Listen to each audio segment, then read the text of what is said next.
നമ്മൾ ഉണ്ടാക്കാൻ പോകുന്നത് ബട്ടർ പനീർ മസാലയാണ്. നമുക്കൊന്ന് ഉണ്ടാക്കി നോക്കാം. ബട്ടർ പനീറിന് വേണ്ട ഇൻഗ്രീഡിയൻസ്: ഞാൻ 200 ഗ്രാം പനീർ എടുത്തിട്ടുണ്ട്. കട്ട് ചെയ്തെടുത്താണ് നമ്മൾ ക്യൂബ് ടൈപ്പ്, ഈ ടൈപ്പ് കട്ട് ചെയ്തെടുത്തിട്ടുണ്ട്. ഒരു 3 ടീസ്പൂൺ ബട്ടർ എടുത്തിട്ടുണ്ട്. 2 മീഡിയം സവാള ചോപ്പ് ചെയ്തെടുത്തിട്ടുണ്ട്. 2 മീഡിയം തക്കാളി ചോപ്പ് ചെയ്തെടുത്തിട്ടുണ്ട്. ഒരു 1/4 കപ്പ് ഫ്രഷ് ക്രീം എടുത്തിട്ടുണ്ട്. 1 ടേബിൾ സ്പൂൺ മല്ലിപ്പൊടി, 1 ടേബിൾ സ്പൂൺ മുളക് പൊടി, ഗരം മസാല 1 ടീസ്പൂൺ, 1/2 ടീസ്പൂൺ ജീരകം, 1 ഇഞ്ച് നീളത്തിൽ ഇഞ്ചി എടുത്തിട്ടുണ്ട്. 2 ചെറിയ പച്ചമുളക്, 4 അല്ലി വെളുത്തുള്ളി, 1/2 ടീസ്പൂൺ മഞ്ഞൾപ്പൊടി, 2 ഏലക്ക, 4-5 ഗ്രാമ്പൂ, 2 പട്ടയുടെ 2 ചെറിയ പീസ്, കസൂരി മേത്തി, ഉപ്പ് ആവശ്യത്തിന്, കുറച്ച് മല്ലിയില എടുത്തിട്ടുണ്ട്, എണ്ണ നമുക്ക് ആവശ്യത്തിന്. ഇനി നമുക്ക് ഈ പനീറിലേക്ക് ഒരല്പം ഉപ്പ്, ശകലം മുളക് പൊടി, അല്പം മഞ്ഞൾ ഇത്രയിട്ട് നമുക്കൊന്ന് പുരട്ടി വെക്കാം.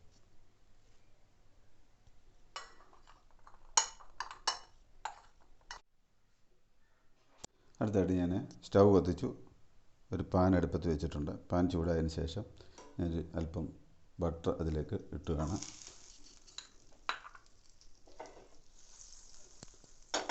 അല്പം ചെറിയ തീയിൽ നമ്മളിടണം.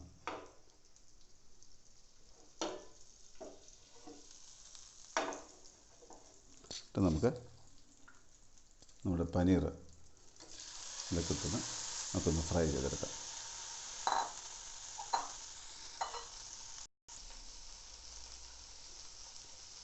നമ്മൾ പനീർ മറിച്ചും തിരിച്ചും ഇട്ട് വേണം ഒന്ന് ഫ്രൈ ചെയ്തെടുക്കാൻ.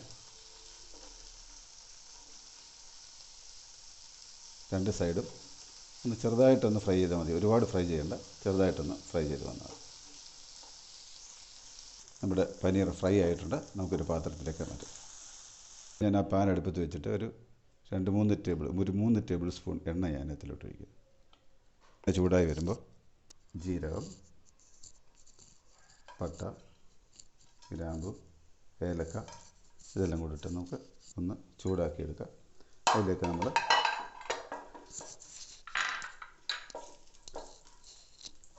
സവാള ഒന്ന് വഴറ്റിയെടുക്കാം. സവാള അല്പം ഒന്ന് വഴന്ന് വരുമ്പോഴത്തേക്ക് നമുക്ക് ഇഞ്ചി, പച്ചമുളക്, വെളുത്തുള്ളി അതുകൊണ്ടൊന്ന് ഇട്ടിളക്കാം. ഇതിലേക്കൊരു 2-3 ടീസ്പൂണ് അണ്ടിപ്പരിപ്പ് പൊടിച്ചത് ചെറുതായിട്ട് നുറുക്കിയതാണ്. അത് ഓപ്ഷനിലാണ്. വേണമെങ്കിൽ ഇച്ചിരി കൊഴുപ്പ് കിട്ടും, ടേസ്റ്റും കൂടും. വേണമെങ്കിൽ മാത്രം നമുക്ക് ചേർക്കാം. തക്കാളി ഒന്ന് അല്പം ട്രാൻസ്പെറൻ്റ് ആയിട്ടുണ്ട്. നമുക്കധികം വഴറ്റിയെടുക്കേണ്ടത് നമുക്ക് അരച്ചെടുക്കാനുള്ളതാണ്. അതിനകത്തിൽ നമ്മൾ തക്കാളിയോട് ചേർത്ത് തക്കാളിയോടെ ഒന്ന് ഒഴിച്ചെടുക്കാം. തക്കാളിയോട് ഇട്ടിട്ട് നമുക്കൊന്ന് അല്പം നേരം ഒന്ന് അടച്ചു വെക്കാം. തക്കാളി ഒന്ന് വെന്ത് വരാം. ചെറിയ തീയിലിട്ട് നമുക്കൊന്ന് അടച്ചു വെക്കാം. നമുക്കൊന്ന് തുറന്ന് നോക്കാം.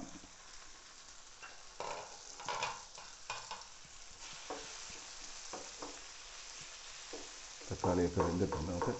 ഇനി നമുക്കത് വാങ്ങി തണുക്കാൻ വെക്കാം. തണുത്തതിന് ശേഷം നമുക്കിത് നല്ലപോലെ അരച്ചെടുക്കാം. സ്റ്റഫ് ഓഫ് ചെയ്യണം. നമ്മുടെ സവാളയും തക്കാളിയും കൂടെ അരച്ച് പേസ്റ്റ് ആക്കിയിട്ടുണ്ട്. അതിനൊരല്പം വെള്ളം കൂടെ ചേർത്താണ് അരച്ചത്. അതുകൊണ്ട് നമുക്കൊരു ഈ പരുവത്തിൽ ആക്കിയെടുക്കാം. ഇനി നമ്മളെ ഉള്ളിയും തക്കാളിയും വഴറ്റിയ അതിൻ്റെ ബാക്കി വന്ന എണ്ണയാണ്. അതിലേക്കോട്ട് ഒരല്പം നമുക്ക് ബട്ടർ ഇടാം. ഇനി നമ്മൾ തീ കുറച്ചതിന് ശേഷം മുളക് പൊടിയും മഞ്ഞൾപ്പൊടിയും കൂടെ ഇട്ട് ഒന്ന് വഴറ്റിയെടുക്കാം.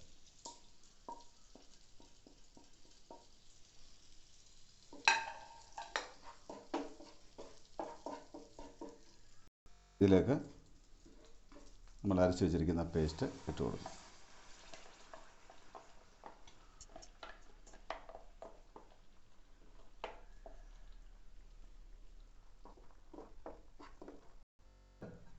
ഗരം മസാലയും മല്ലിപ്പൊടിയും കൂടെ ഇട്ട് നല്ലപോലെ ഒന്ന് ഇളക്കിയെടുക്കാം.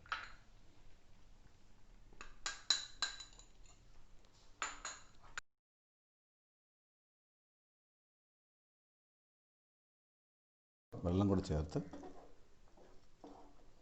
ഒന്ന് അടച്ചു വെക്കാം.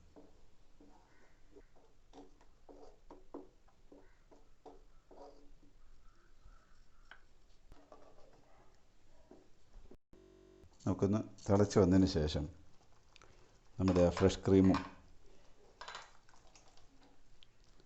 അതുപോലെ തന്നെ നമ്മുടെ ഞാൻ ചൂടാക്കി പൊടിച്ചതാണ്, നമുക്കതുകൂടെ വന്നിട്ട് നല്ലപോലെ നിളക്കാം.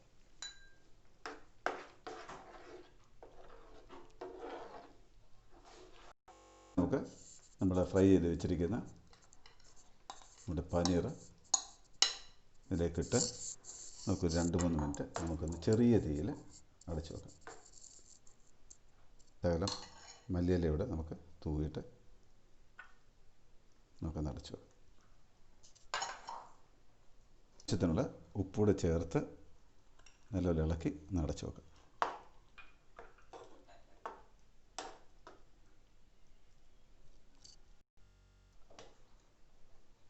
അടച്ചു വെച്ചിട്ട് ഒരു 5 മിനിറ്റ് കഴിഞ്ഞിട്ടുണ്ട്. നമ്മുടെ പനീർ റെഡി ആയിട്ടുണ്ട്.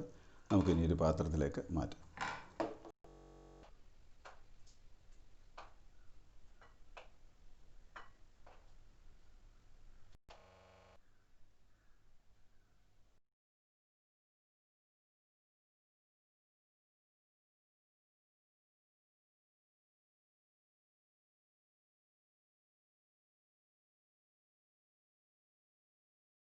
പനീർ മസാല റെഡി ആയിട്ടുണ്ട്.